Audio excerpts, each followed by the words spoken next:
Welcome back. This is the question and answer session with Naz and Zarrk on May the 28th, 2022. Thank you for joining us. If you missed our last episode talking about the road to 4.0, it'll be right there above Naz's head if you're watching this on YouTube. If you're not watching this on YouTube, you're watching this live, just go back to the live broadcast, go back and watch it again. Did you not see it, Naz? It was right there, it's right there. over your head. Yeah, there, yeah. I felt a disturbance. So this is the question and answer session where people ask questions live in chat and we will answer them. For those of you who are watching this live, how you answer the ask questions is you use a little coin icon in the bottom of chat. You click that, and one of the options you can redeem is Captain's Table Question. It only costs 1 coin, which you get just by showing up. And you can type in your question in the text box just like a normal chat, and then when you hit enter, it will put it into a queue, which I will read through. At some point, I will pause the queue, especially if it gets too long. Naz is here, so we're going to it's going to end up being an hour and a half. Because 5 hours straight. 5 hours straight. Between Naz and Zarrk, they bounce off of each other very well. So this is it's like a more cogent and on task, but it's definitely a into the weeds.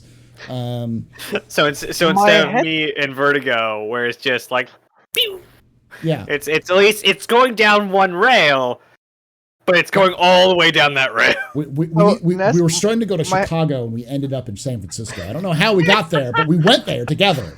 Where we're going, we don't need rails. Naz, my headset has battery for another 4 hours, so 4 hours. Then my headset. Yeah. Paul could just go to sleep. He's fine. Just leave this up. We'll go with it. Okay, I will also say this.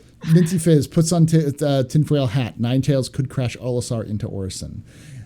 Stop watching Gundam. Stop watching Gundam. No, okay? we don't do Cadia. We don't do Cadia. Yeah, we don't want to stop watching Gundam. Stop listening to Abaddon.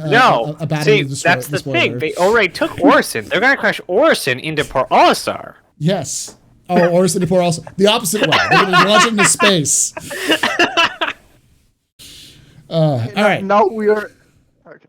Now we've gone to Tokyo somehow. We've managed to take a train to Tokyo from wherever the heck we are. What trains to Tokyo? Trains to Tokyo from Berlin. All right, that's how this happened. I don't know how, but it did. All right. Fun fact: you can do this. So the first question comes from Pull Porge. Who asks, should we expect a mass migration to Pyro in 4.0? And for further system, what impact could this have on the player base? I can tell you right away, there will be a mass migration to Pyro. Will it be a migration, or will it be a tourism boom? I mean, maybe it will be a migration, and then they will leave again. So it's a tourism boom. Well, do you when people move into an area and then they all get mercilessly slaughtered like lambs, is that tourism, or is that like, I don't know what you call that. It's video game tourism. It's video game tourism. Because that's what's going to happen. People are going to go into see New Shiny, and then they're going to die because they're going to get killed by one of the many ways you can die in Pyro. Have those people some sort of masochism fetish? Then it might be sex tourism. Maybe. So, maybe to throw a bit more concrete info in there. Yes, Pyro will come in. Yes, people will flock over, and then people will start to notice that, oh, my arrow can't jump anywhere. I don't get any fuel. Yeah. No, I'm dead. Okay, let's try again. Oh, my arrow has no fuel. I can't refuel here. I'm dead. Yay, I'm at a station. Now I can refuel my cutlass. Why are they shooting at me? What did I do wrong? Now I'm dead.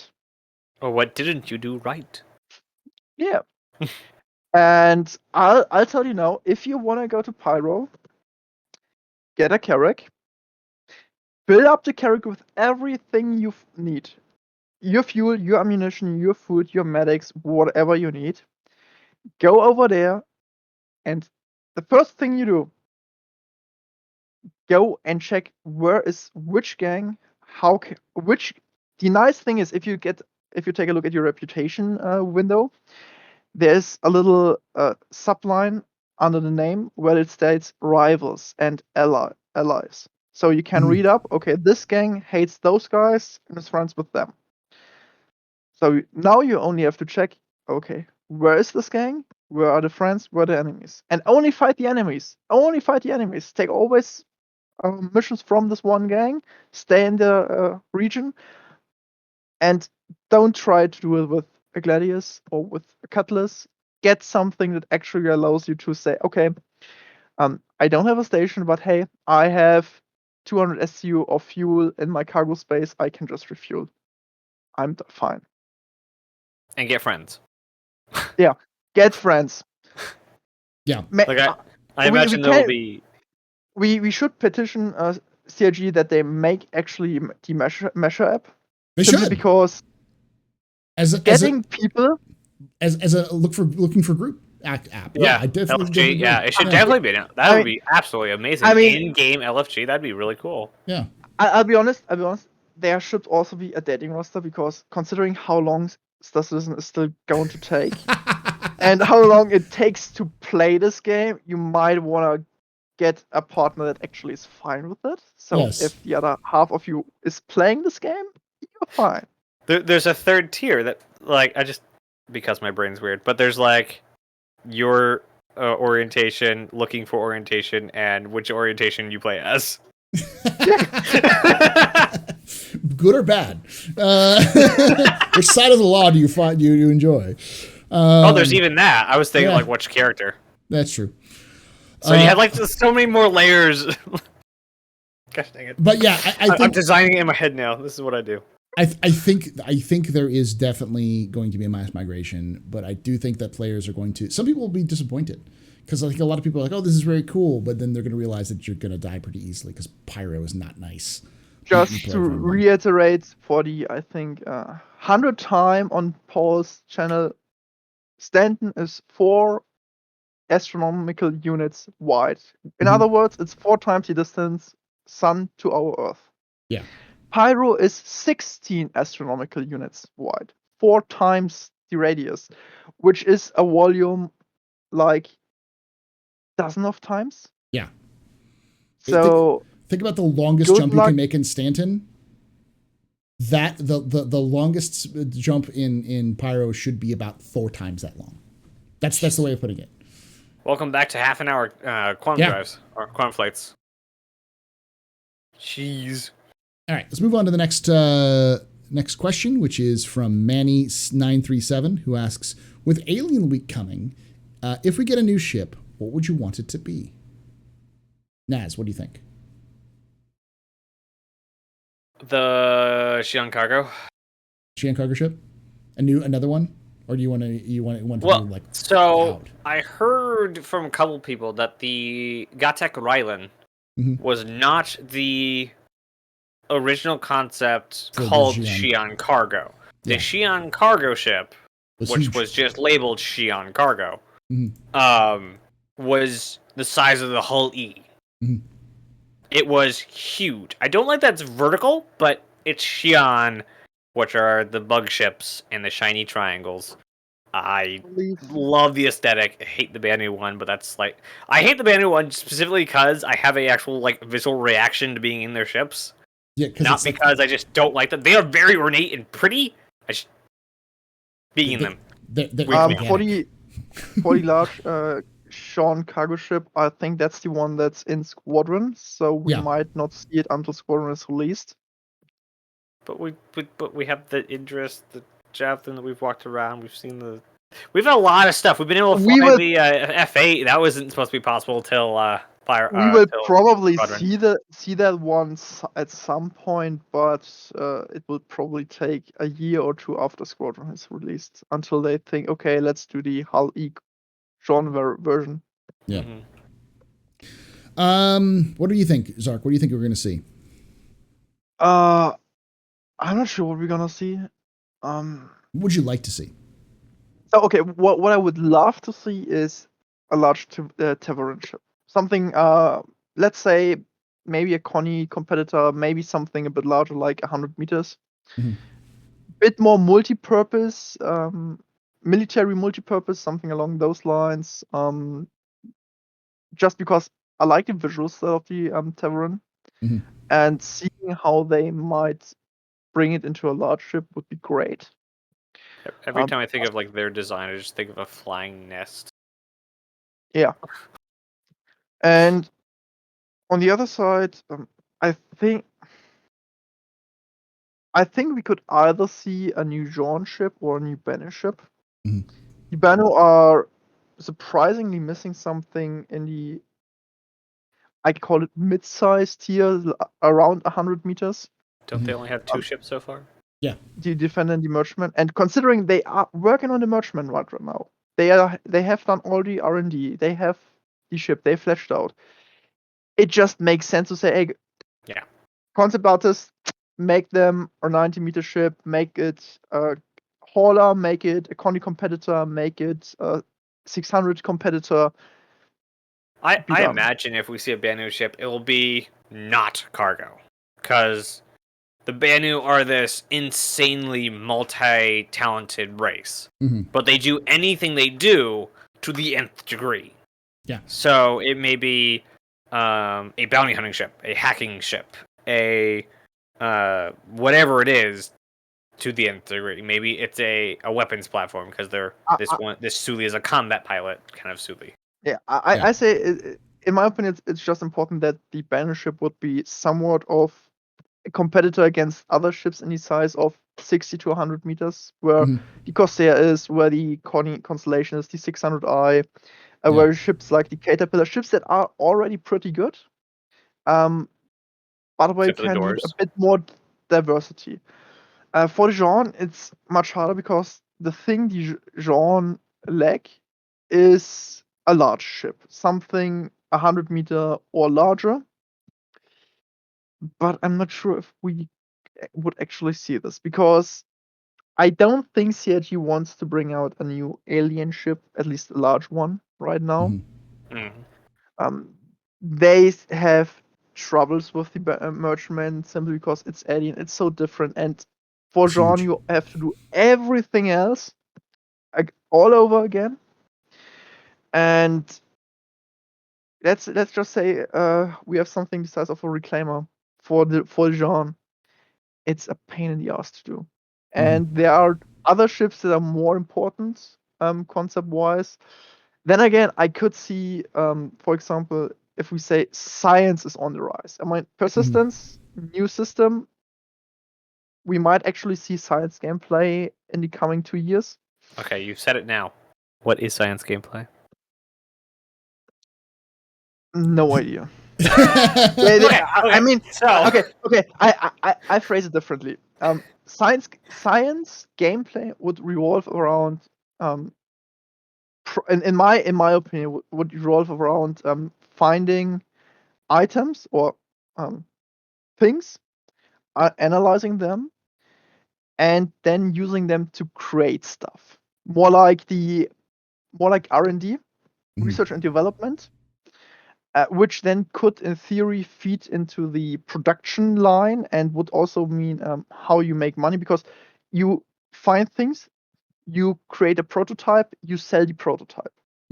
That would be one gameplay loop that would actually make sense for science gameplay in my mind. And using this, you might actually want a larger ship. Jean are more of a sciencey race in my imagination. If I think about Jean, I could see them being more sciencey. I mean, they're ahead for sure. Having a ship 120 meter where you have the laboratory and the fabrication possibility to not only analyze the things but also get the prototype running would be a possible ship for them. And we could put this in Misk, but Misk already has the Endeavor that does those things. Argo doesn't really fit. And then it's kind of okay, which company do we go with? Consolidate Outland would be fine. We have smaller science ships like the Reliant already. So I could actually see a Jean ship 120, 130 meters doing science stuff, and then consolidate outland, jumping in with a 60-meter Connie competitor again, where you also just do science. And if you go small, you have the Reliant, and if you go big, you have the Endeavor. Yeah. I will say what I'd like to see is a multi-purpose repair, rearm, refuel, Vulcan, like Xi'an ship, like a Vulcan but a Xi'an ship, which is less of a more along the lines, less Vulcan and more along the lines of the Crucible. But like, Paul, okay. I think this would be better with the Banu. Well, that's the thing. Is I was going to say with the 90-meter Banu Banu ship for. Yeah, what I was going to say is with the Banu, I would expect a salvage and mining ship. That kind of is 2-in-1 as a ship. Though I could also see a Banu for those as well. But it's just there's a lot of Xi'an ships that are coming into commercial side of the UAE at this point in the lore, so it'd be kind of cool to see that. But I definitely like to see more Banu ships which are multifunction. Because if you look at like the Merchantman is a combat ship. It's also a trader. It's also a cargo hauler. So they do like to have those sorts of things. We have to remember the Merchantman is in the same shoes like the Carrack. They got concept at a time where they made the perfect vessel and Carrack and the Merchantman, such ships will probably never be built again because they can just do everything. Yeah. And they are good at it.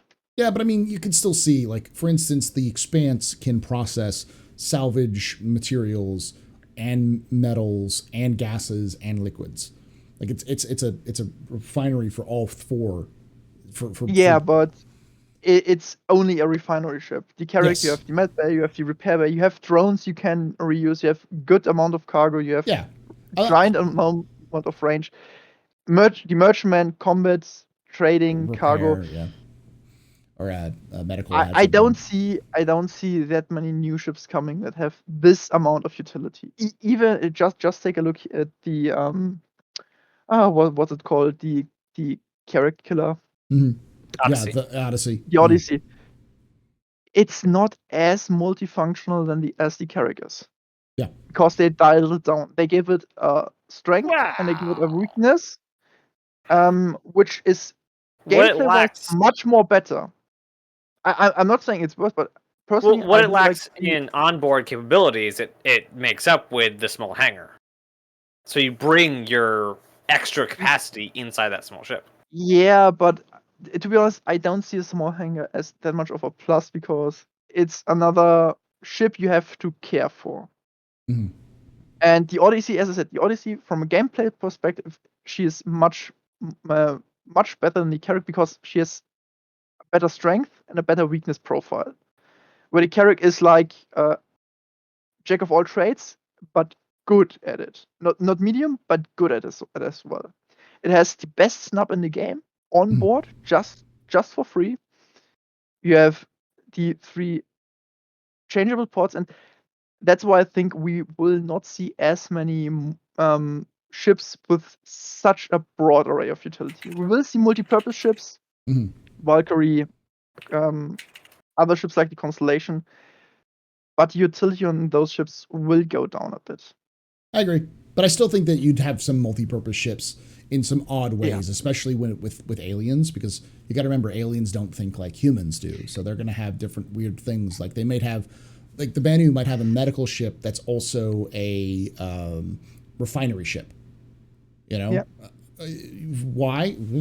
Because they do. Like that's just how they think. You know, or maybe a farming ship. Yeah, or farming ship, and a medical ship. Yeah, or like a mining and salvage as well. Yeah, this is mining and salvage because then their mind's like, hey, they use the same type of mining head that you can use for salvage. Why not? You know, maybe even a ship that goes, okay, you can either equip the mining laser and it's a mining ship, or you equip the salvage laser and it's a salvage ship. Exactly.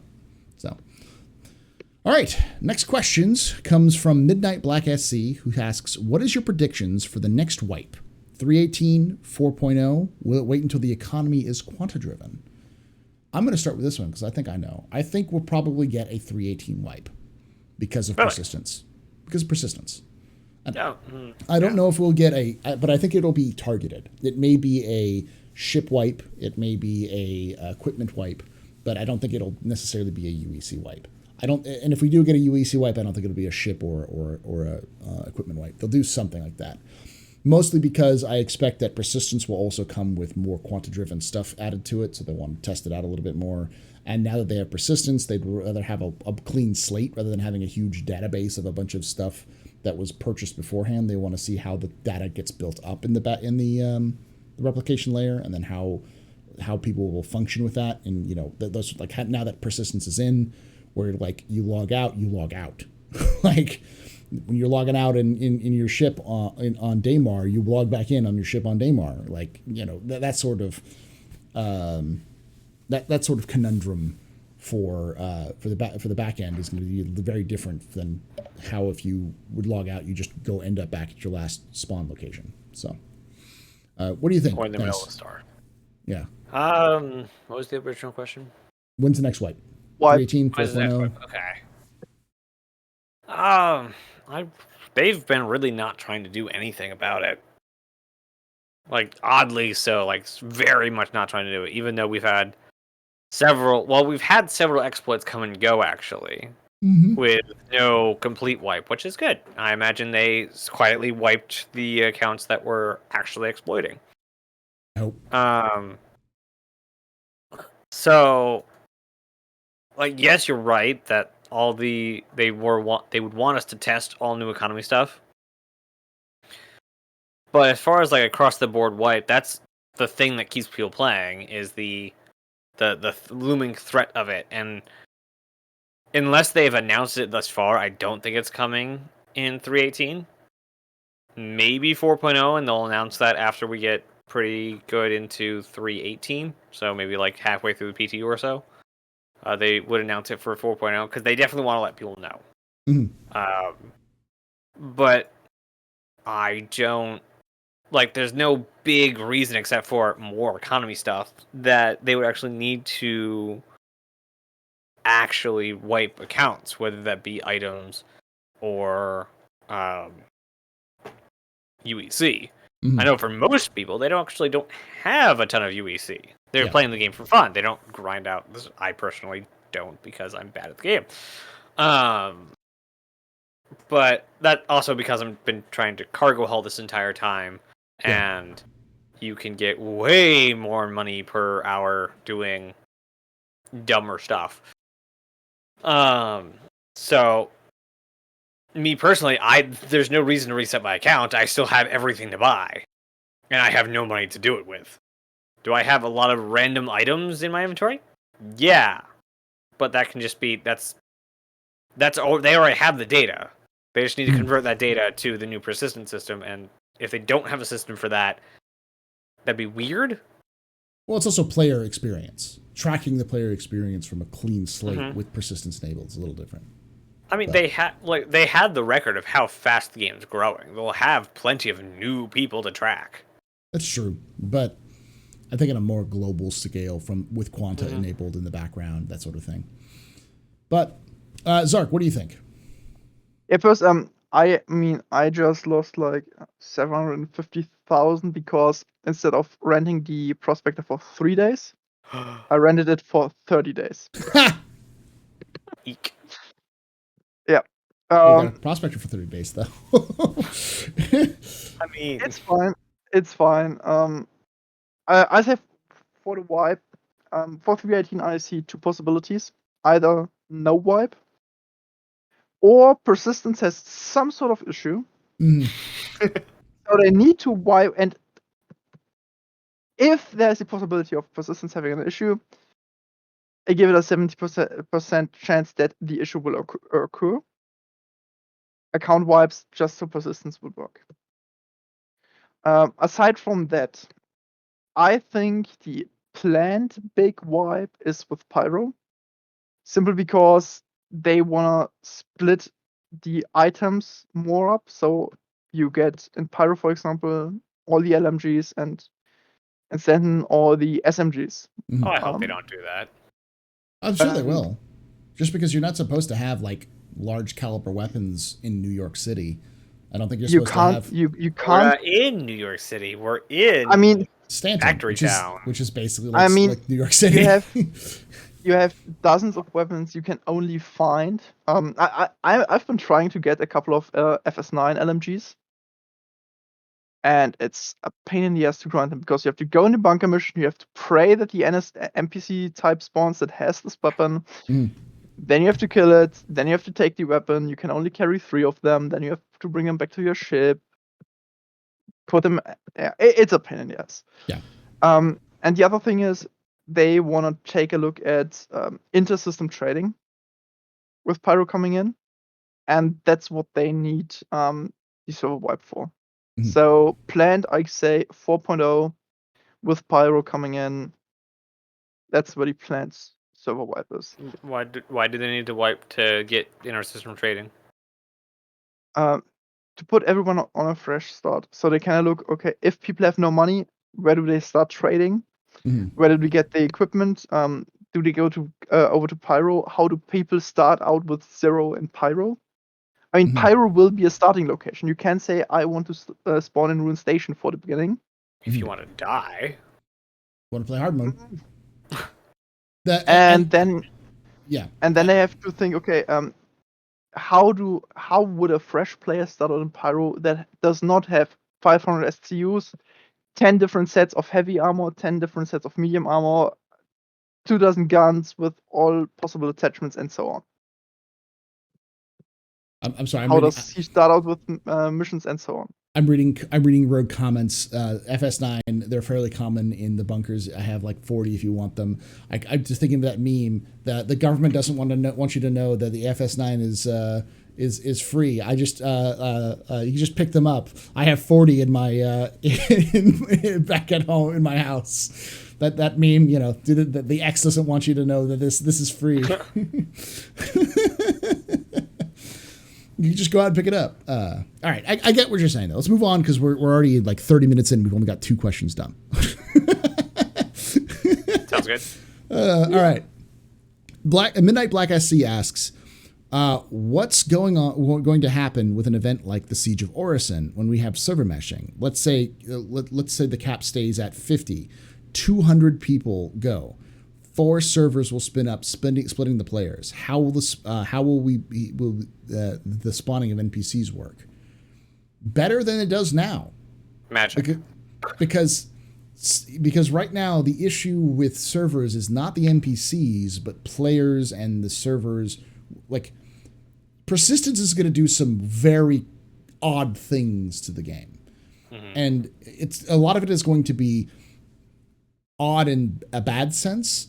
But a lot of it is going to be odd in a good sense because you'll see a lot more NPCs doing what they're supposed to do because the simulation can be focused on trying to simulate the NPCs and not have to worry about storing all the memory for local memory, that kind of stuff. Those of you who had the chance and the luck to get a fresh server and do some bunker missions, you know that the AI, especially Combat AI, can be pretty nasty. The problem is the server runs usually at 30 FPS and the AI has to respond to you. With the replication layer, this response time will change a bit and so on. The main thing is though with server meshing, the server does not have to care anymore if it's on Hurston what trash is lying around in Microtech. That's another server's department. So the server has more capacity to focus on Hurston. So even if, let's go to the Siege of Orison, even if all 50 players on this jump in, go to Orison and do their stuff, and there are 200 NPCs, it's no problem because all the small little details, all the 5,000 other NPCs on the other landing zones, the server doesn't have to care. The server's not tracking those; it's only tracking those at that zone. So thus, it frees up a lot of the entities, so it'll actually be able to perform better. It's like that's one of the. It's not designed to do that. I've said that many times. Server meshing is not designed to improve performance. It is a side effect of getting more people into the game. That's all. And eventually, it'll reach to the point where it's getting the performance that we get now, and we don't know if that's going to be at 100 players or 1,000 players or 1 million players. Or 100,000, yeah. We don't know. And CIG doesn't know either, which is why they're doing this step-up testing from static server meshing and then probably different versions of static and then dynamic and stuff like that. This is a very specific question because it assumes a lot of things. It assumes we only get 50 per server, that we can see across server borders perfectly, and that 4 servers are needed for 200 players on the event of the Siege of Orison. Yeah. So with all of that there, assuming all of that works, you have the Siege of Orison with 200 players and 200 plus Ninetales. But that's not how it works. To be honest, 200 players in the Siege of Orison, I think that's something for 2024. Yeah. We might see that in 23 we have 100 players per server, but more than doubling it once is. I highly doubt, like, even regardless of not designing games for, or not designing events for 200 players at one time, the whole matchmaking system that they purposely redesigned, was to make sure that the server has a spread of interests, so that one server does not have 200 people that all want to do one thing. Yeah. So when they say, hey, Ninetales is attacking Orison, you get 50 players going. You have, random amounts of people doing bounty hunting, mining, cargo, hacking. Something other than the event. Yeah. Low flying. And even then, learning the game. Even then, they'll have they'll probably spin up servers specifically for events because they know that they're going to have more people in that server, so they're going to try to have more of a capacity. We talked about like how there's supposed to be like 4 nodes per server, possibly 2 to 4 nodes per server when they first do it. I have a feeling the reason why they say 4 nodes is because there are 4 planets. So I wouldn't be surprised. Right, if that was my Hurston, ArcCorp, Crusader, and Microtech all have their own servers. Those planets will have their own servers. And how many planets are there in Pyro? 6. But 2 of them are in the same orbit. So I wouldn't be surprised if. So I wouldn't be surprised, and like there's one that's super close to the sun. So I wouldn't be surprised if like 2 of them are in one and 2 of them are in another. Yeah, and the less the server actually has to do, the more server capacity you have. So by the time you shrink a server down to just the platforms for the siege, you would probably have twice the amount of player cap of headway. Yeah. So that's like performance. That's what they're testing. That's what they need to find out. That's the entire reason we're having 6 months of testing. Yeah. And someone's saying, I thought we were going to make servers weigh the downsize to the Kasaba or Cubby Blast size. That's called dynamic meshing. That's their hope, is to be able to shrink and grow the size of servers. Yeah, as the question mentioned shrinking to the platforms. It's not really shrinking the size of the server. It's more like you get additional servers if you have too many people in there. Yeah, it's being able to say that these 4 object containers are now just one object container is now a server. Yep. And then so it's like these 4 object containers are normally just one server, but now that there's more this object container, we need to say that object container is its own server, and then the rest of them are still their own server as well. So you kind of it gives the illusion of shrinking and growing of these servers. The shrinking is just getting rid of other containers, so it has less containers to authoritate over. Yeah. As I understand it, though, is you have your server, for example, the Crusader server, and you have the Siege of Orison. Now we have 200 people that want to do the Siege of Orison. The server is too much to handle, so another server comes up and says, "Hey, give me half of your players. Yeah. I take them." Mm-hmm. So that will then shrink the next one, the one that I took from. I don't think it shrinks. I think there's like a couple of backup servers that just come in when there is more heat and help. Do you think there's going to be static servers that will pick up space? And that's what I think, that there might be servers that just come, oh, this server has too much to do. I go in, help him, and then if the server has less to work, because it would not account for like I'm not a tech priest. Random player. I just hired 200 players to all be on one cap ship together. Like, you can't account for who's pulling that where. Well, it's also important to remember that players aren't the issue; it's entities. It's what is being simulated. What entities are being simulated. Players is the easiest way of looking at it, but one player could spawn way too many entities than could actually a server could handle. So, 50 busters with their hot dog vans. Yes. One buster with her 4,000 hot dogs in the back may be a flying server just because of that. So many freaking simulations.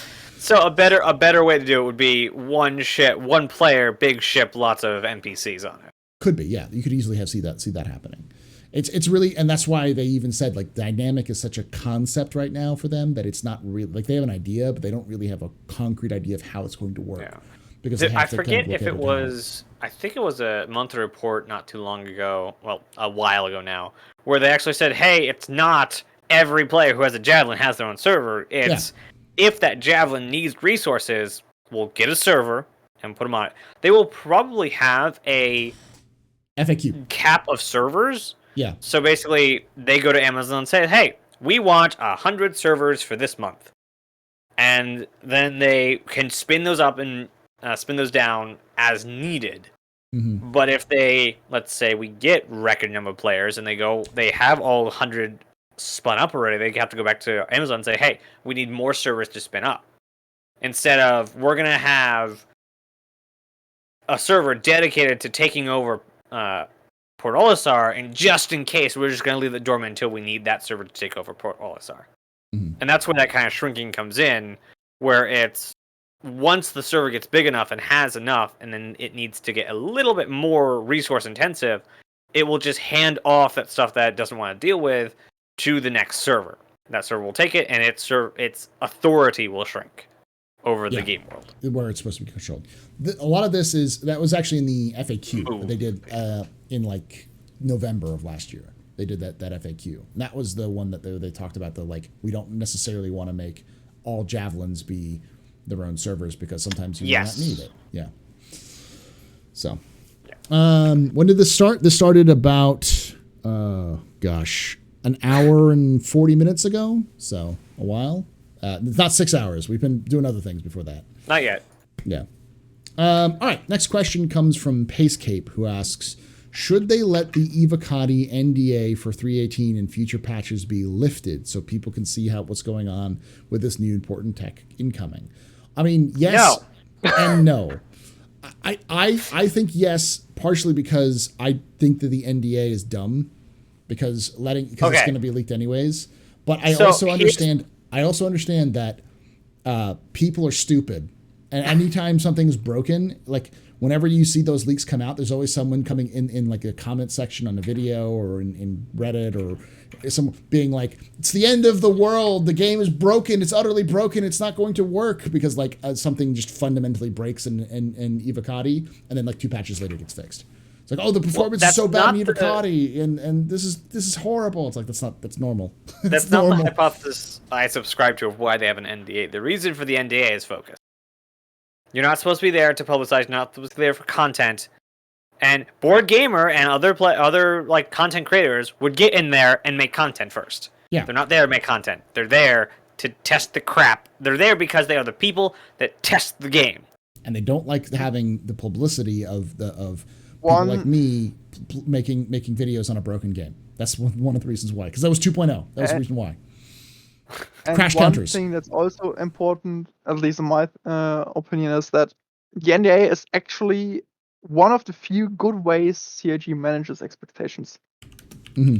Because in the Evocati patches, there are always things in that don't get pushed along, that get thrown away, that get thrown down a patch. A mission doesn't make it, a weapon gets pulled, a ship gets pulled, and so on. And if the Evocati would just go, hey, all those things are in there, 2 hours later, the new patch rolls in and all those things are gone. Mm. All these stupid people that are not able to read would go crazy.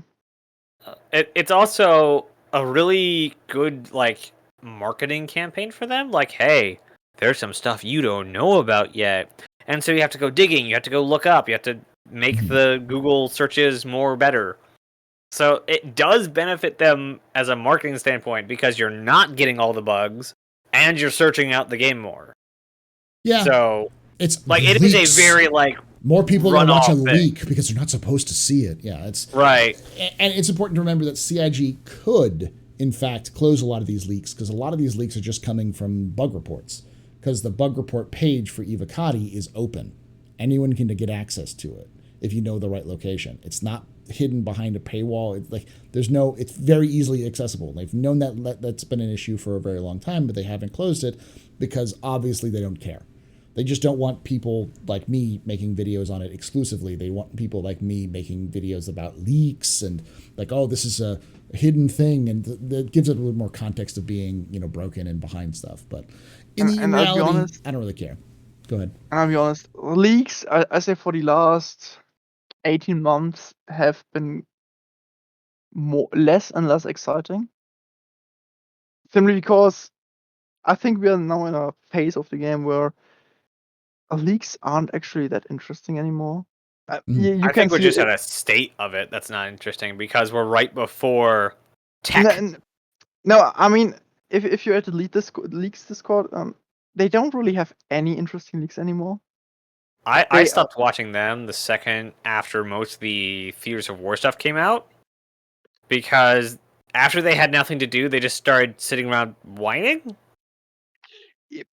I can only say there is no interesting leak like in the last 12 months on this from them. They've only had new ships. Naz, let him talk. Sorry. There is nothing. There was nothing on the Legionnaire, for example, until like literally Invictus Week, and they were everywhere. Those picks. So I really think we're right now in a space where leaks about something like ships, something like gameplay, it's not that interesting anymore. Okay, ships might be interesting having a leak, but you can speculate. Yeah, we have the roadmap, we can speculate on ships. But all the gameplay that's in there, there's nothing to leak. What do you want to leak about persistence? Like, hey, I'm in the middle of nowhere, I log out, I log back in, hey, I'm still in the middle of nowhere. That's nothing to leak. Yeah. All right, we'll move on to the next question because it's. I understand the reason why people want NDAs to be lifted because they want to see more action, but like there's going to be leaks anyways, and no one's going to care. Like if CIG wanted to stop it, they would have stopped it. Ionic Gecko asks, what kind of missions would you love to see once AI Nav-Mesh and PES is up and running? Can you think of any cool possibilities? Naz, why don't you start with this? Well, I'm going to start by your comment section is going to love you for hushing me. So good job. It was fine. Just letting every time there's at least one person who's like, he talks too much. Shut him up. Yeah. At least one. So I think foot escapee from Klesher. Mm-hmm. That would be a nice one. Like basically like the intro to a what could eventually like virtual AI could pick up and have a fugitive storyline. Mm-hmm. I mean, we already have Eurovas at Klesher, so right, but making it an NPC doing it instead of a player. So you're saying like a player coming in and picking up an NPC that's been breaking out of prison? Or NPCs picking him up, yeah. Yeah, NPCs pick up players. Yeah. That's not a good mission. That's not a good mission. Sorry to say. The reason is very simple. So in my orgs, we usually have someone who gets a crime set for whatever dumb reason, and usually we are stupid enough to break them out, even if it's just 15 minutes of waiting. So we go in, we get in to the vent, we pull him out, we go up, and we get killed. We've tried again, we don't get to the vent, we get killed by the turrets, and like 30 tries, and you get killed by some stupid bug, by some stupid bounty hunter, by something else. Believe me, you don't want any pick fugitive XYZ up in Klesher and bring him to Grimhex. You don't want that. You will die. No amount of money is worth that hassle. Well, that's why I phrased it not as a go pick up this, go chase this. You're a bounty hunter. Somebody just escaped. He's on foot. He's in the Ursa. You have this amount of time before his escape card shows up. Oh, okay. Okay, yeah. That This makes would sense. be fine. Yeah. This would be cool. And then the virtual AI can say, okay, you didn't get to him in time. He's on the run now. Last time we saw him, a X ship showed up and took him off. You now need to go hunt through the system. Maybe he's on his way to Pyro. You're talking about Bounty Hunter version 1, aren't you? That's basically what you're talking about. But it's a mission that leads into the V2. But V2, yeah. I will say my favorite concept is just this base, this outpost is under attack.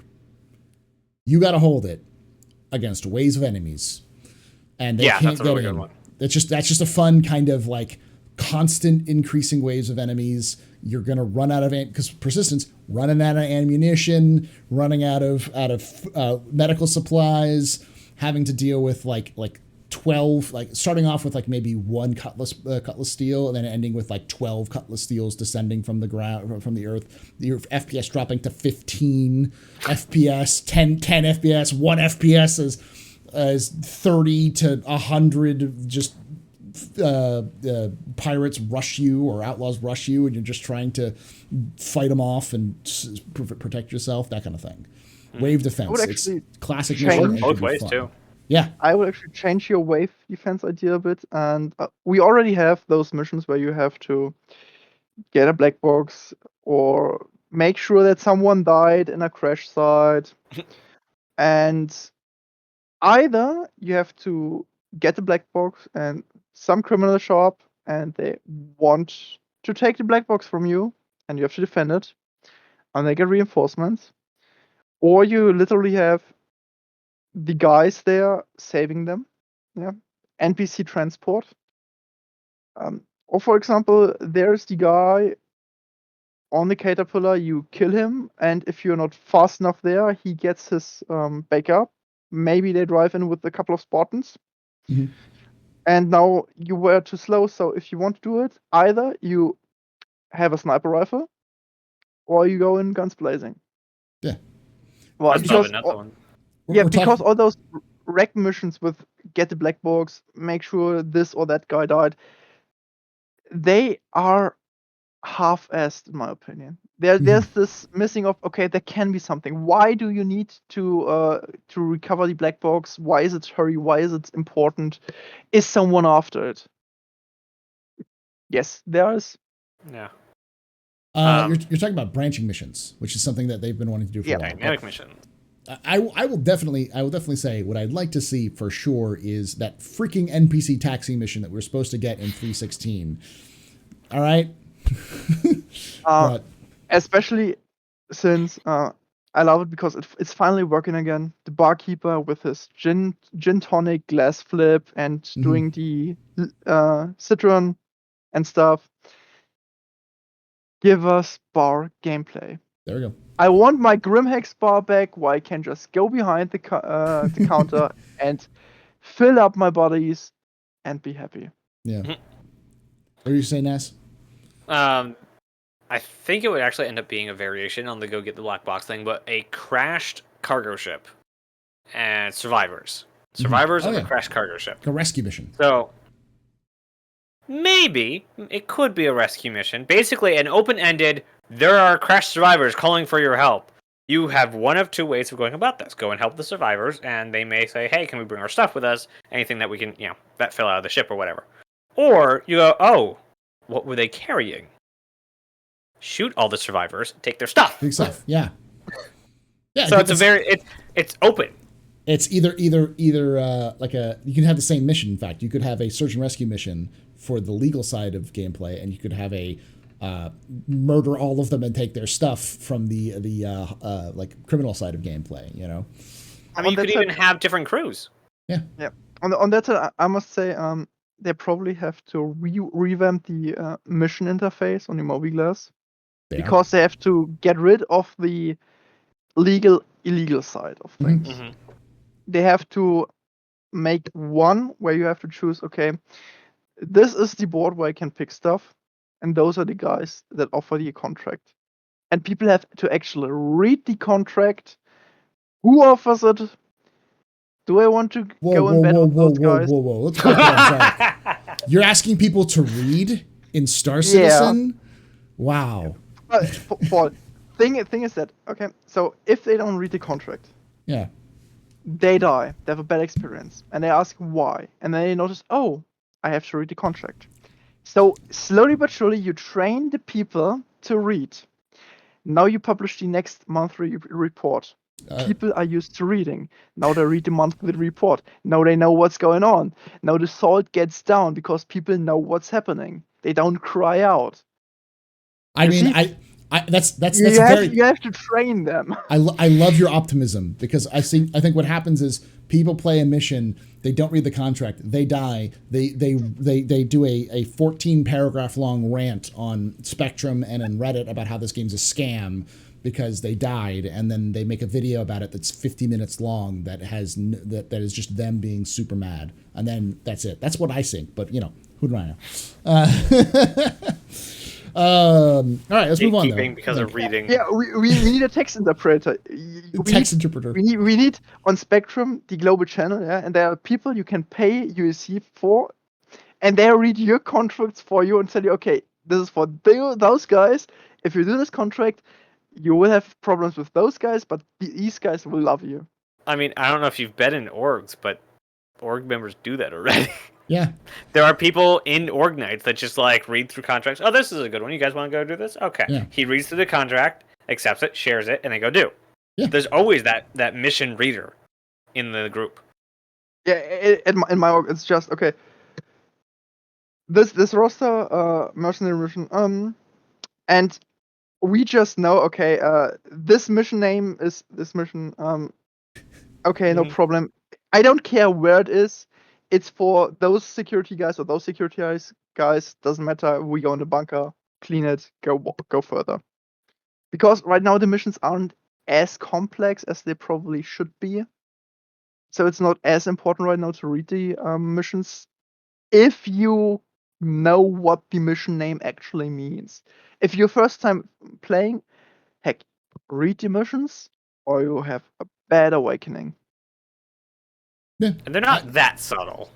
No, they're pretty Yeah, obvious. they're not that subtle, but if you don't read the mission and you want to do a ground mission and then you find yourself in space against the Hammerhead in your Aurora, that's a bad time. Only if you're bad at fighting. Auroras can do a lot of good work. But when you were talking about the new mission system, we definitely have to have a new mission system, because the way that they're structured, and also the way that I think they're trying to do it, is that you go to the TTD, I think is what it is, or TDD. Trade Development Division. Trade and Development Division, yeah, TDD. That's where you're going to go pick up missions in the future. And you may still have Mobiglass where you pick up stuff, but I think that's the main way you're supposed to pick up missions. So eventually the Mobiglass app is going to change at some point. Mission Manager app is actually 1 month into development. Mm-hmm. Yeah, it's part of the dynamic mission system what they're working on with the progress track. It's on the progress tracker too. So, all right, next question. Next question comes from Outlaw Knight Zero, who asks, "What is the next major event that Chris will need to write a letter for the chairman for?" All of them. 318 and 4.0. Yeah, probably 318 and 4.0, but we'll see. In a perfect... Okay, no. 318, he will probably do his speech at CitizenCon. He will do some sort of CitizenCon speech in digital format. Well, that's what we thought last year, but they didn't. Yeah, but if they push server mesh persistence, he will do some sort of speak. Something goes wrong. I think he will. And 4.0 would probably warrant another letter. Like, hey guys, 4.0 is there.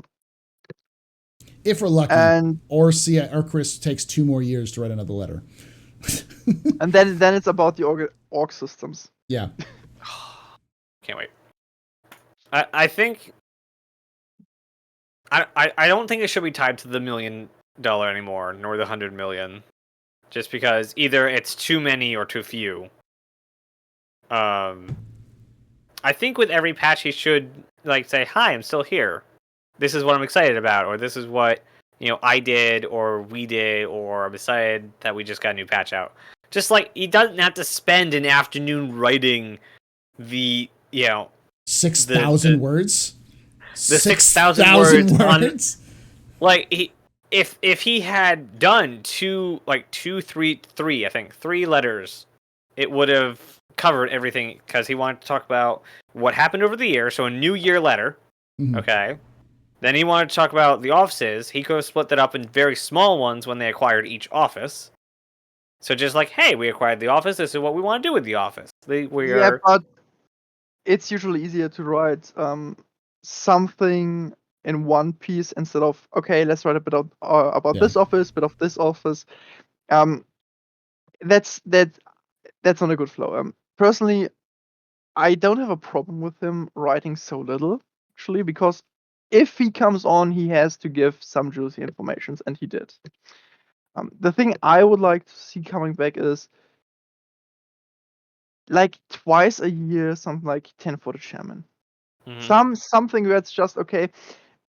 I mean, even the Pillar Talk 40 patches, it slipped by, and he was Pillar there Talk once. got so boring because it was here's everything you already know. Here's everything you already know. Bye.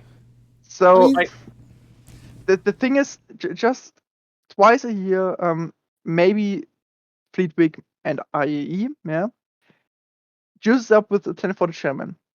Just some short 10-minute stuff or what where Chris is talking about something new, something what's going on, maybe answering 5 questions that get voted up on Spectrum. Okay, no, not voted up on Spectrum because it's always those questions that we already know the answer for. But maybe some relevant questions he can deep dive into. For example, how is gameplay supposed to look like in Pyro? I think how is Survivor going to look like in when you stand on a planet? I think a bi-weekly, so year half letter and Q&A, or maybe letter then Q&A, alternate through the half. So you have one letter a year, and then you have a QA post where it is a Spectrum Q&A, but Chris goes through and just cherry picks which ones he wants to answer because he answers them thoroughly. Paragraphs long, yeah. Yeah. And Quantum's not working. Why is that? Well, let me tell you the entire design and all the physicalities and what our science guys said. Quanta, there's only one guy I want to hear about Quanta, and that's not Quanta. Quantum, the quantum travel system. Quantum, yeah. Quantum. Okay, yeah. I know they named stuff so brilliantly over there. we are. How far along are they with Quantum Travel 2.0? It's on the roadmap. Yes. Or not on the roadmap. It's on the progress tracker, and it's been talked about in the monthly report. Boy. This will be... Oh, boy. Imagine you go to Grimhex, and now you have to leave the asteroids behind, and jump, and... It started back last June, July, and it's not supposed to be done until December.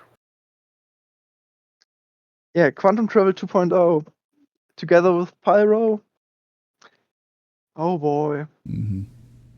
All right, let's move on to the next question because we've got about 8 questions left. And 5 hours to do it. Yeah. Rogue Comment asks, do you think 318/319 will include more places like Stanton, like the Halo gates, the Aaron Halo gates? Pretty sure the physical jump gate to Pyro would be in 4.0. I don't... Yes, and they talked about it. Yeah, they definitely said they're going to be increasing new points of interest, including new Lagrange points, new L points. Where they're going to add, which are all in 17.2. 7.2, yeah. I don't think we're going to see Aaron Halo gates until they have physical quantum, and that's going to be, as we know, at least till December, which is probably going to take longer than that. And I also would expect it to go into Squadron first and then come into Star Citizen. I think we're going to spend a little bit, like a lot of people, including me, would like them to just, next year we get Pyro, end of next year we get the other one. Nyx. But I think they might want to spend a little longer with the buy system thing to get their gameplay like to finish up both systems, so they have all their bits for both systems that they can iterate on. They're not adding things. So once Pyro's out, they'll go back and add all the bits that they said that they wanted to add to Stanton. So bring Stanton up to the new gold standard, which is where Pyro will be. So they have to add in Air and Halo. They have to rework ArcCorp, and a couple other things that they've said they want. The new transit system that's not a loop every time, so we don't have to have every single stop on the train at all times, which is weird because we don't in ArcCorp. No, that's not true. They added an entirely new loop for the event center for that one. Yeah. In Babbage, you still go past the event center. And the thing with the Iron Halo gates is that the Quantum 2.0 system will only actually make its appearance with the server meshing, because it is physicalized quantum travel. So if you would run through asteroid fields, you blow up because you hit the asteroid. So the server needs to talk to each other. Do you hit the asteroid or not? Yeah. And it might actually be so far that static server meshing might not be enough. So we might, if worst comes to worst, wait for the dynamic server system, server meshing for the Quantum 2.0 to work. Mm-hmm. And building interior stuff is not going to be done till the end of the year. Yeah. Which means it's not going to be used till Q1 next year. At least. It could be longer. I mean, only the sprint is done, and that's what I mean. Like the sprint to get the stuff done ends sort of December, might go on longer. So the use of that stuff might. I mean, who knows if there's another sprint coming up? It could be that they only working on the system and then they have to work on the UI afterwards. Then I'm pretty sure that they will release the new quantum system with the new star map. Mm-hmm. I think they're connected. And it, and Probably. probably scanning will also be connected to the new star map, and then we have the probe scanning, the long range scanning, which is connected to quantum, so you can travel long distances. And only if all those things are in there, we will see the Iron Halo gates.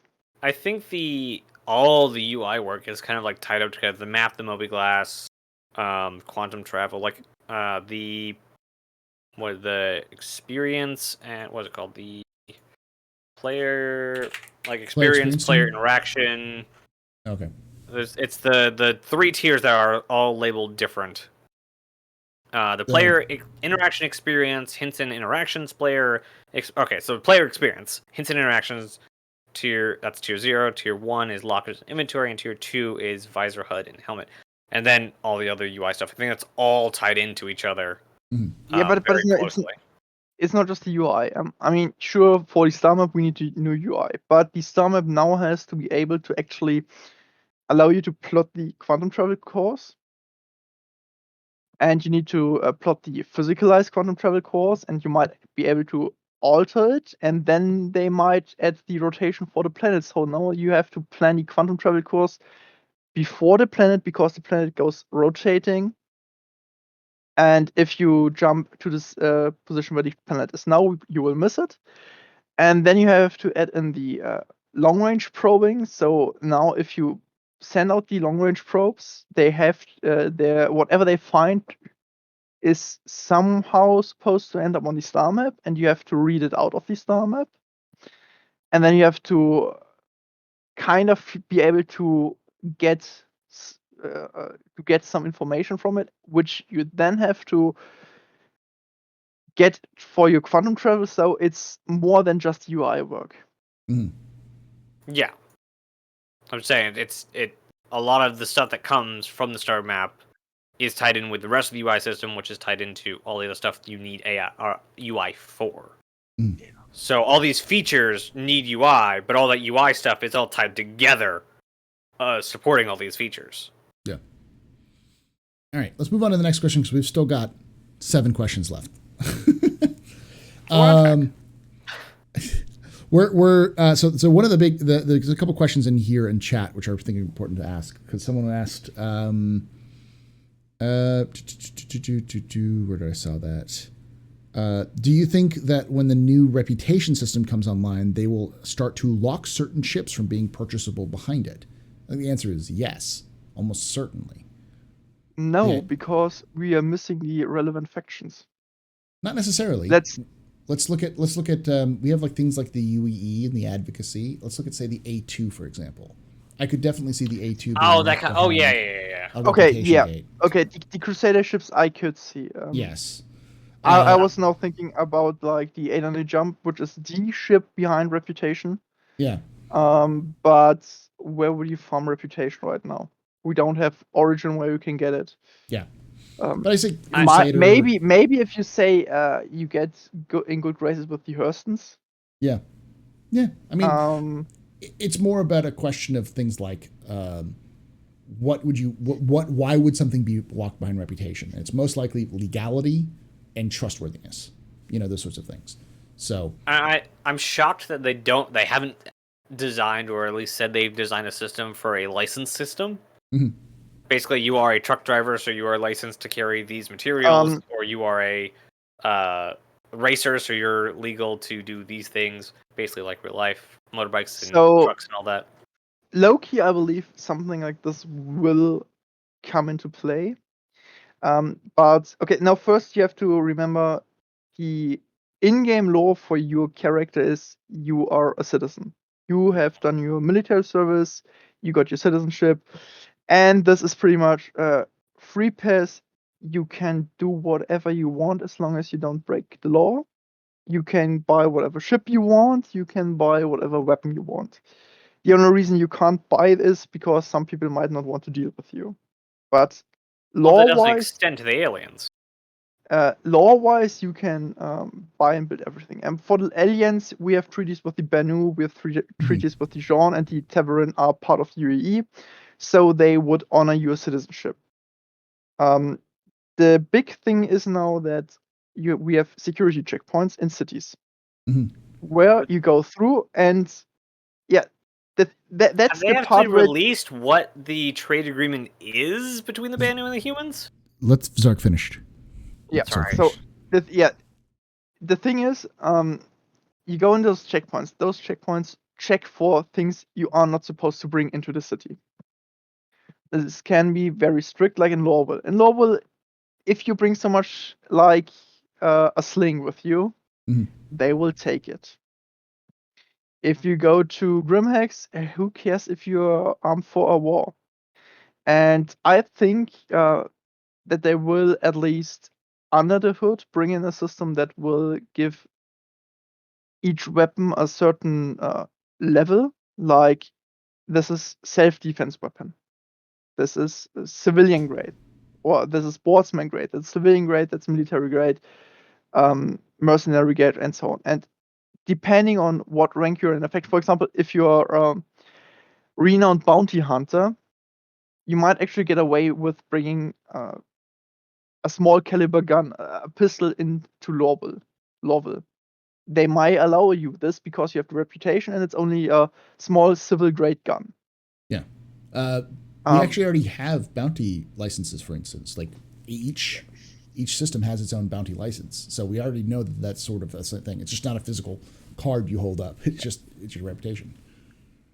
So yeah, for the security and for weapons, there will probably be some under the hood licenses, like what weapon can you bring into which station, and what armor are you allowed to wear? Because carrying heavy armor on you might not be allowed in every landing zone, because they are deemed military grade, or at least the military combat heavy armor things.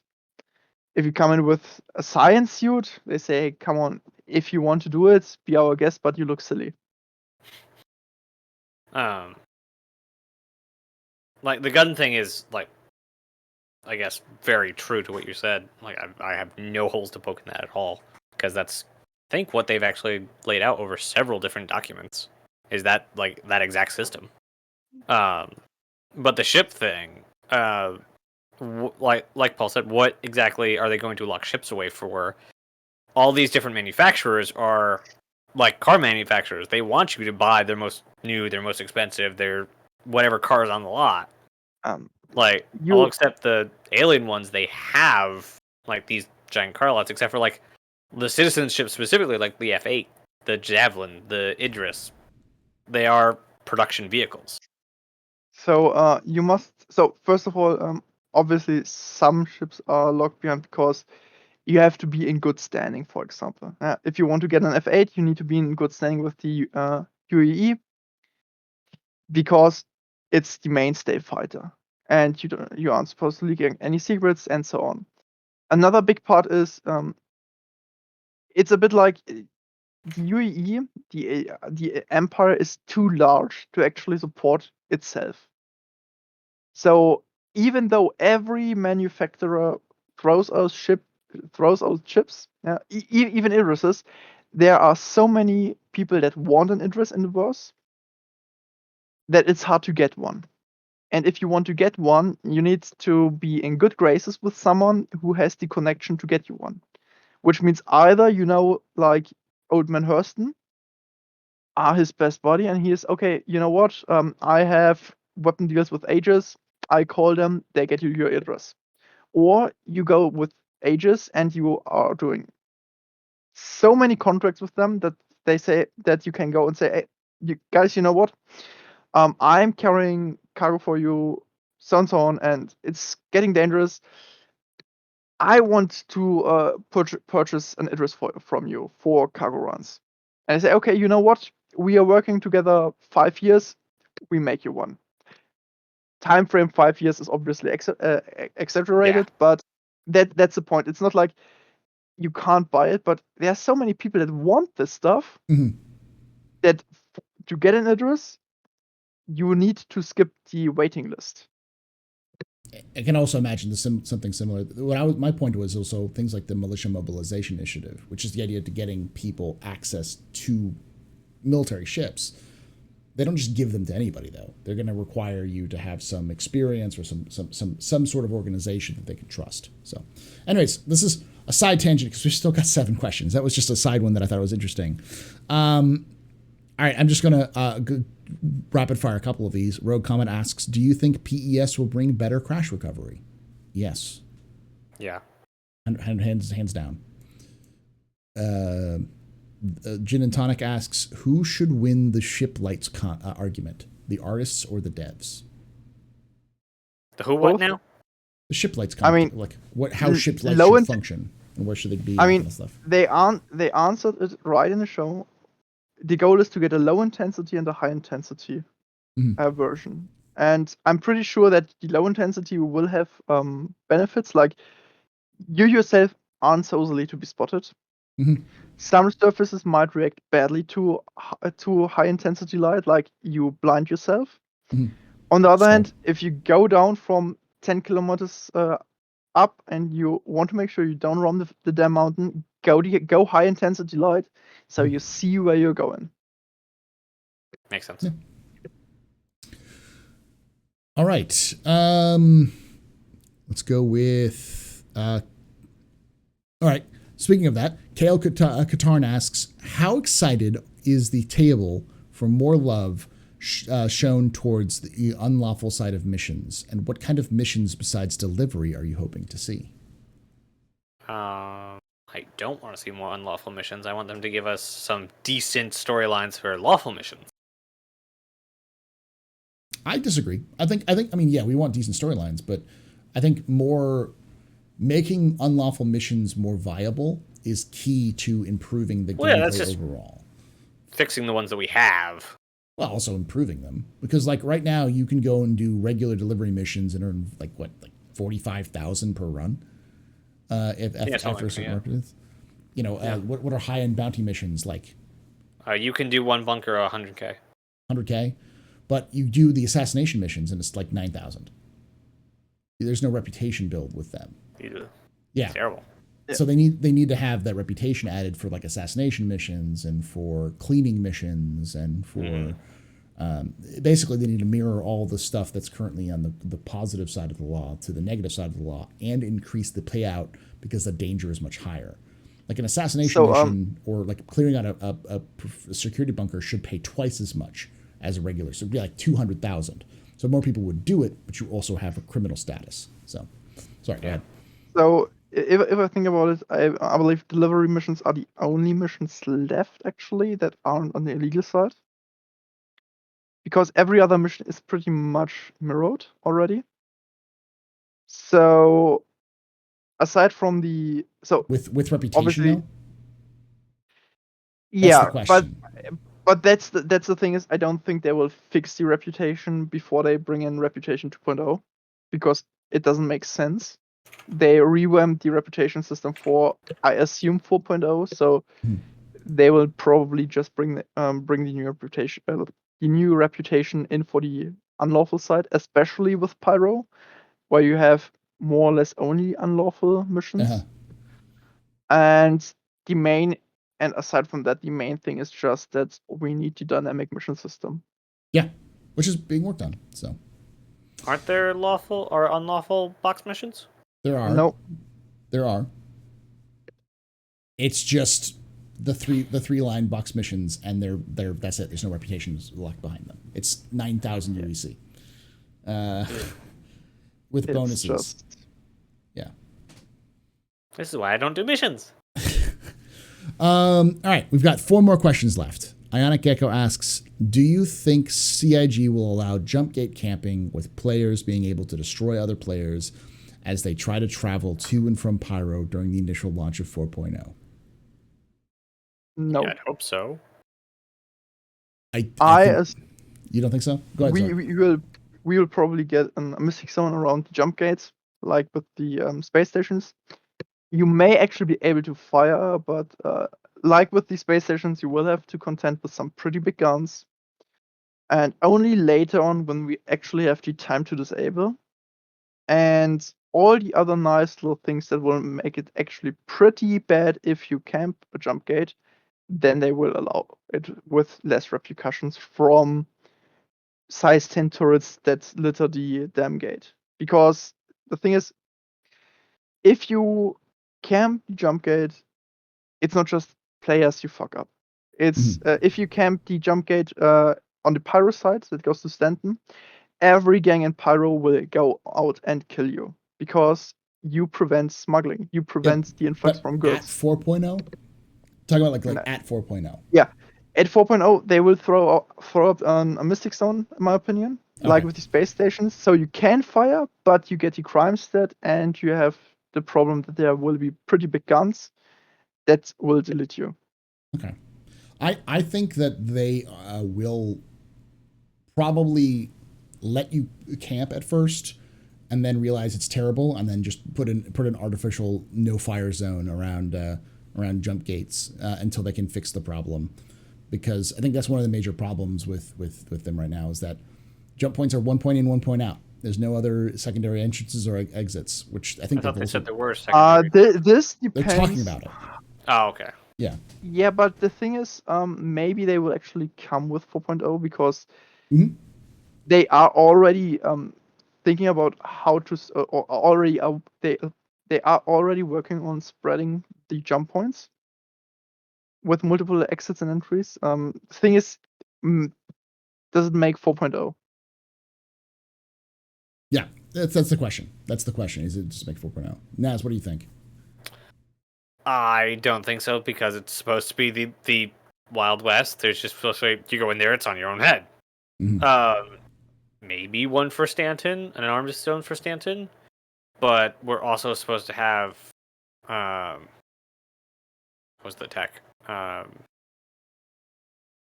Something that I forgot about coming in 4.0 that's going to it's not mission system, it's not the dynamic spawning. I don't remember what it is. I thought of it and forgot it, but they're supposed to be open. They're supposed to be just kind of, they're out there, and the people in the planets on both sides have this kind of unwritten agreement that you don't come through the jump gate, we leave you alone. You come through the jump gate, you die. Like, that's the same from Pyro going into Stanton, Stanton going into Pyro. Like, if unlawful people come through the gate, you will be tracked, you'll be hunted down, and you will be fired upon. Oh, that's the one. The time to kill. Not technically time to disable, but we do have the salvage system, which does keep Rex around longer. That's true. That's all right. I remember. We got 3 more questions left. Next question comes from Gin and Tonic, who asks, what do you think the probability of getting Liberator with 4.0 and Pyro is? I would say depends on, well, I would... Low. Yeah, I don't... it's so probably... the thing is... Go ahead. Okay, the thing is, the Liberator is nice to have for Pyro, but it's not necessary.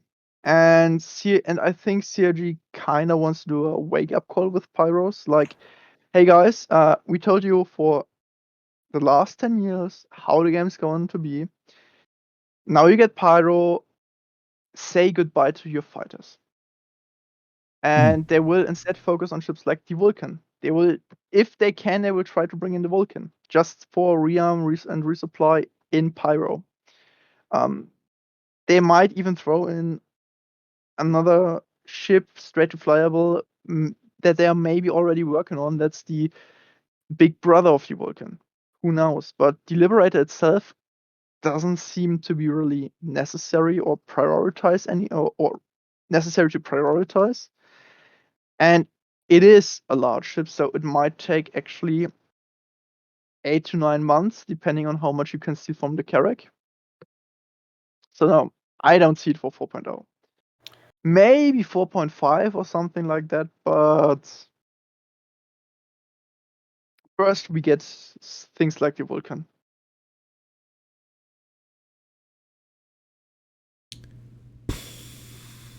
I don't think we're going to do it just because it's too big. I think it's too big of a ship. They don't like doing big ships fast. And what's we have? We have the Banning Merchantman, right? Is being worked on. That'll probably be done by the end of the year. Even if the Liberator is done, the next thing they're working on, then it won't be out until the end of 2023. So.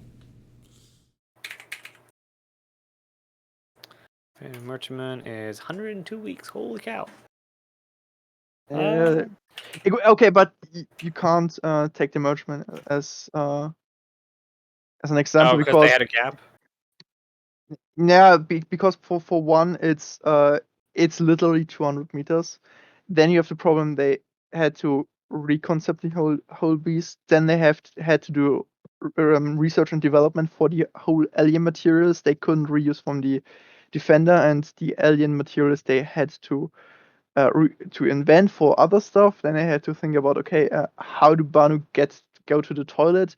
How should the toilet look like on the Merchantman? Because it's alien. It's just a mess, a massive and insanely. If you want to have like something that's more in line, take a look at. Well, what was the last big? Take a look at the Hercules series. Like, how long did it take for the C2? The C2? I took at least a year, if not 18 months. Yeah. You know. So let's say we can cut 4 months due to a concept already been done, because the C2 pretty much went concept straight into production, straight to release. The longest it's on here is 19 weeks. 19 weeks. 19 weeks for the C2? Yeah. I imagine it's long. There's 39 for the A2. Yeah. Yeah, but the A2 had like the whole bomb development within. And then M was also 17. Yeah. So let's say 4 months at the very least for the Liberator. So I have a much crazier idea. Go ahead. It's the Pyro system. It's the pirate system. They want a small carrier. I'm going to say Kraken. You want a ship carrier? There's nothing better. Except the Pegasus. Pegasus is much better. Yeah. But yeah, I there are some things on here on the progress tracker that do make a lot of sense. And Drake, they are pumping out Drake ships like nobody's business. That's because it's Drake. They know how to make him. It's like Aegis a couple years ago. And they're really easy to do. And they're trying to get the catalog swept clean. They're trying to finish all the Drake ships. Because they're easy to make. They're a simple art style. They're a solid art style. Mm-hmm. And after the Corsair, they have all the parts they're going to need. They have the industrial, they have the cockpit stuff, and they've had a visually constructed outside mesh that they just have to go in white box. Or not white, yeah.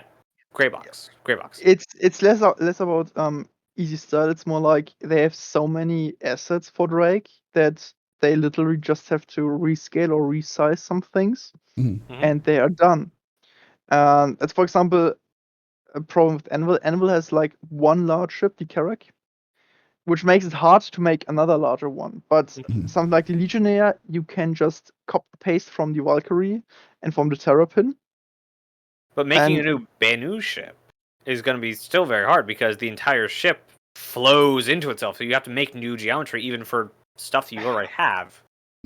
I think with the Merchman going, with the Merchman being this huge mega project, a smaller Banu ship, like as I said, 100 meter, maybe some mix and match or something, wouldn't be that hard because the overall form language for Banu I don't see changing no matter what profession it is. So even if it's a mining ship, it would still have those, I say, rather sleek lines, these organic lines. And the interior you could for example reuse the cockpit from the Defender. You could make it a turret cockpit for the mining beam. Just cut it out, put it as a turret down. You could use interior from the Merchman, for example, from the bridge for the bridge of the new ship.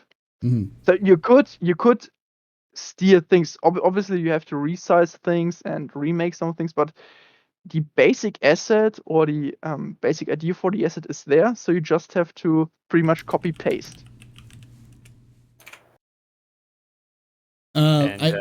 I don't usually do this, but that is a massive raid, so I do want to recognize. Thank you, Captain Brooks, for that raid. Welcome, everybody, from Captain Brooks Stream. You're coming towards the end of our question and answer session. So, and Mr. Moo, I love doing this because people say things in weird ways. The Banu are a species. He means the Banu Defender. And that's but he said Banu is like fire. Banu is species. Banu is crab. That's the answer. The Banu is a crab. Are they crabs? No. Oh, okay. They're Groot. No, it's the Tavaran that turtles, right? Tavaran are birds. Yeah, Tavaran's turtle. No, Tavaran's bird, the Xi'an's turtle. Sorry. Yeah. And the Banu, aren't they trees? Frogs? Trees. I mean, they have these barky face. So for me, they are always space plants. Yeah, that's why I say Groot. I am Groot. All right, so we got. Oh, yeah, I see where that comes. So the next question comes from Architect TV, who asks, do you foresee when persistence comes and you log out, you would be in the exact place you logged out, or would you wake up in a bed nearest you? You come in there where you logged out. You log out somewhere, nowhere, at the exact same spot you will log in. Under the premise, it works.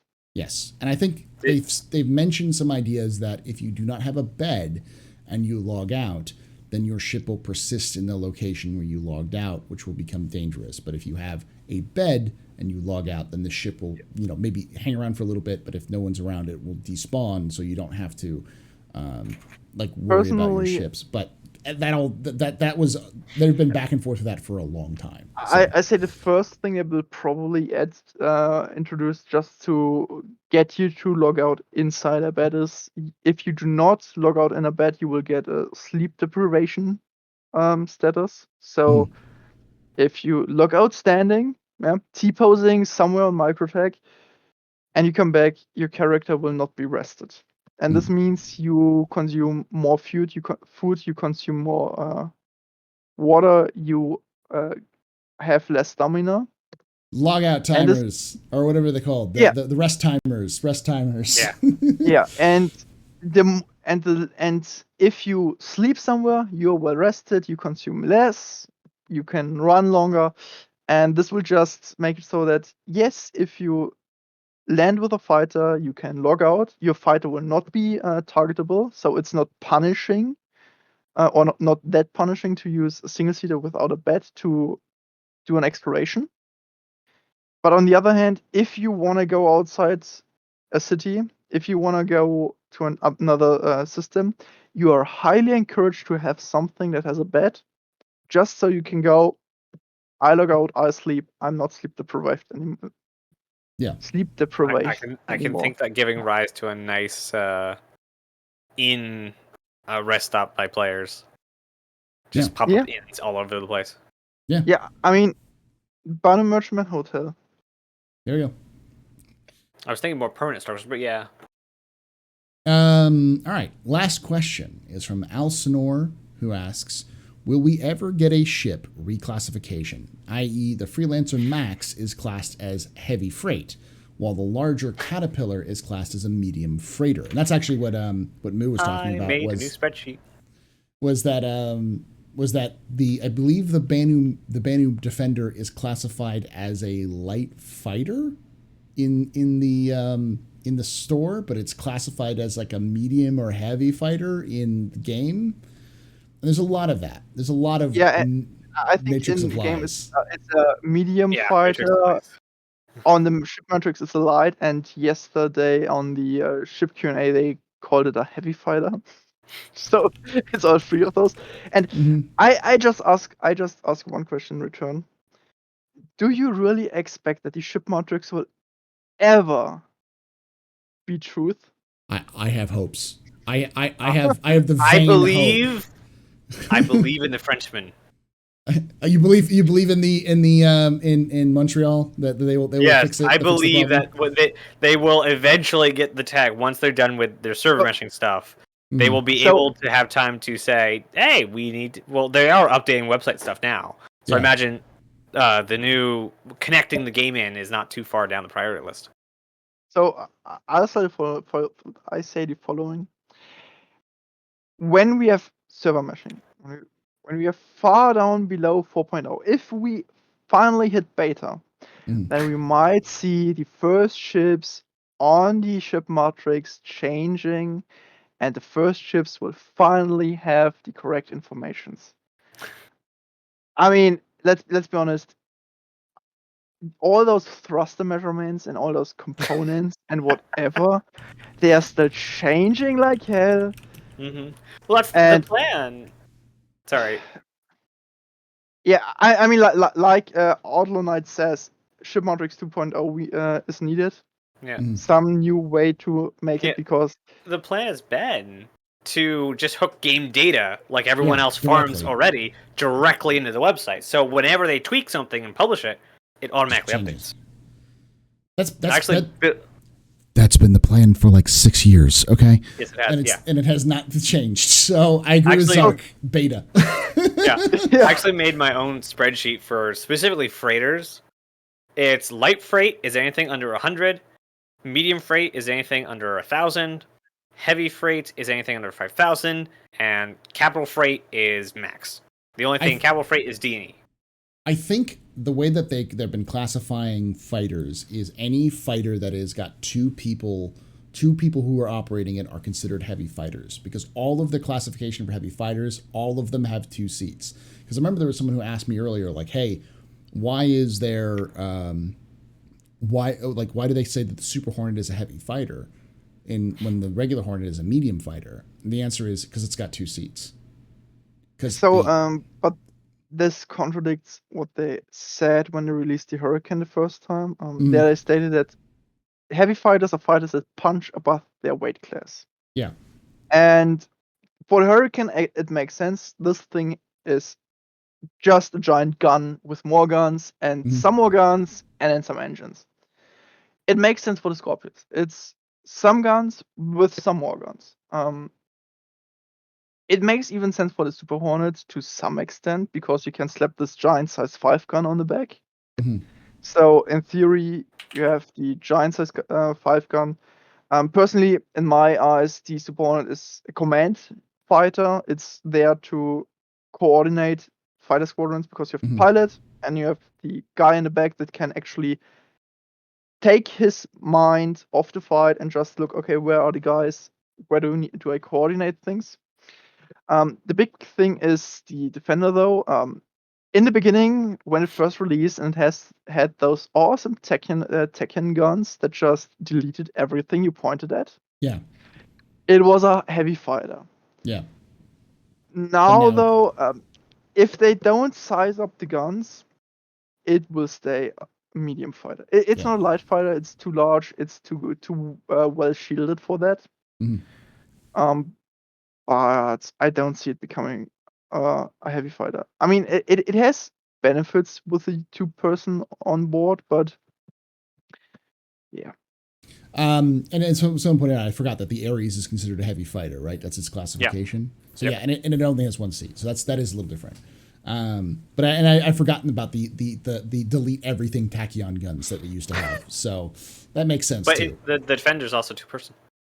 Yeah, but it also used to have delete everything guns, and now it doesn't. So that's why it would be classified. They think it's a heavy fighter, but it's also classified as a light fighter in game. So it's a medium one. It's too heavy for a light fighter. It's not. It has too many shields. It's not nimble enough. Personally, I think if they size up the guns for size 3 gimbaled, then it might actually classify as a heavy fighter. But for size 4 fixed guns is just too oppressive, so it will never happen. The interesting part for the Defender is, though, if they finally make it happen that you have the pilot and you have the co-pilot that uses the guns in their gimbal function, so you can actually, and you allow the ship to use the gimbals far more flexible than you normally could. So you have actually a far wider firing arc in front of the ship. Then it might actually be pretty impressive. And at least against other fighters, it might actually be as devastating as some heavy fighters. Simply because you can keep so well on target. Yeah. I'm gonna just answer this real quickly because someone came in, because I've seen multiple people say, "What about the Reclaimer and salvage?" Because we actually closed all the questions because, like I said, we're coming towards the end. But I will say the quick answer with the Reclaimer is no, it's not going to get a rework. Not that we know of, and we also know that they were testing out the Reclaimer's ability to hull strip. So we know they at least were testing using the Reclaimer to hull strip ships. So it may have the ability to even do so more. 318. They have been working on the turrets, on the salvage turrets for the Reclaimer, and they are light. So for those guys that asked prior, what about them all and how and when will it get fixed? Your turrets, your mining turrets with the missing lights will get fixed after the Reclaimer, because right now they can put on the lights on the turrets, but the pilot still has control over them, and that's what they want to change. And considering that they are working on the Reclaimer, that they are working on the hull stripping, that they are working on the salvage turrets, the Reclaimer will probably be functional in 318. But it will be faked. So you can hull strip, you can sell the stuff, you can maybe even refine it, but that's it. The whole big part of the Reclaimer will be useless. The claw. They're not going to be available. It'll get gold standard pass when the claw they get up to that scale. Yeah, the claw will also be useless in the beginning. You just have your beam and. Yeah, anything that the Vulture can do, you might be able to do with the Reclaimer when it comes out, but you won't be able to do much of it. So. Yeah. Which is why I really like the Orion out, because I want to see what the Orion looks like, because it's the RSI, it's the equivalent of the Reclaimer as RSI. Yeah. I am surprised, or I'm very interested in if the Orion will get even larger than the Javelin, actually. Oof. Really? A couple years ago, they talked about how they literally quadrupled the mass of the Orion, because it's double the length, double the width, double the height. So it was already like 360 meters long. The Javelin is, I believe, 450 or 420. 480. I'm not sure. 480? Okay. So it's only 120 meters. Now you need to think. You need to remember the Orion is an old concept. It already got resized. Foundry 42 will make it, so it will grow another time. So it will probably end up being the largest ship in game, and it's probably right. So because this thing will be an all-in-one package, it will have its onboard refinery. It will just you pop it in a star field, in a asteroid field. You will just munch through everything. You won't bother scanning. You will just pull in the asteroids, munch them, refine the thing. So you will need quite a few people because you need people for the tractor beams, for the mining, for the munching, for the crunching, for the refining. And then you have all the cargo in the back, and then you just bring in Haldies to offload the beast.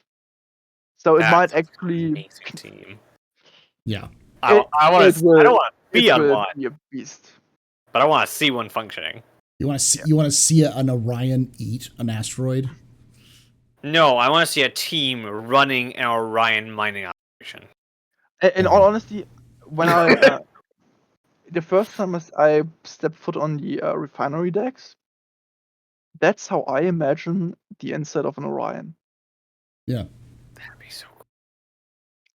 I'll be honest. Does that mean when I get the Argo cargo ship, it's going to be like a cargo deck?